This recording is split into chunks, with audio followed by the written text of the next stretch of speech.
في ناس بتدخل حياتنا زي ظل الشجر، ما بندركش قيمتهم غير لما الشمس تحمى والأيام تقسى.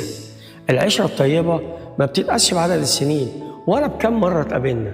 العشرة الحقيقية هي الأثر اللي بيسيبه الصاحب في روحك، لدرجة إنك لما بتغيب عن الناس وتبص في المراية بتلمح حتة من ملامحه في ضحكتك أو تسمع نبرة صوته في كلامك.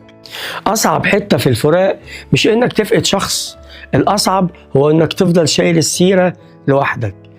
الصاحب الحقيقي مش اللي بيشيل معاك حمل الأيام وبس، ده اللي بيبقى حافظ تفاصيل روحك وعارف إمتى سكاتك معناه وجع وإمتى ضحكتك وراها حمل تقيل.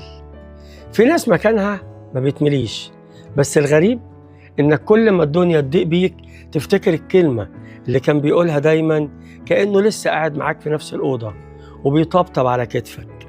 اللي ساب سيرة حلوة ما بيمشيش، الأيام بتاخد الوشوش بس الأصل بيفضل مزروع في قلب اللي عاشروه. هو ممكن يكون غايب عن عينك بس حاضر، سيرة وعشرة وأثر.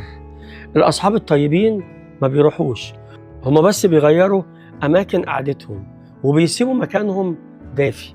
سيرتهم الحلوة بتفضل زي ريح المطر في الأرض الناشفة، كل ما تفتكرها ترد فيك الروح وتعيش السيرة وتدوم العشرة، ويفضل الأصل هو العملة الوحيدة اللي ما بتخسرش في سوق الزمن. حافظوا على الناس اللي بتخاف على ملامح روحكم، عشان دول هم السند لما كل الحيطان تميل. العمر رحلة قصيرة والمحطات فيها كتير، بس القطر ما بيقفش غير باللي بيصون.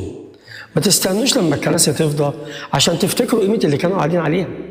قدروا العشرة وهي لسه عايشة، وقولوا لأصحابكم الطيبين شكرا لأنكم هنا.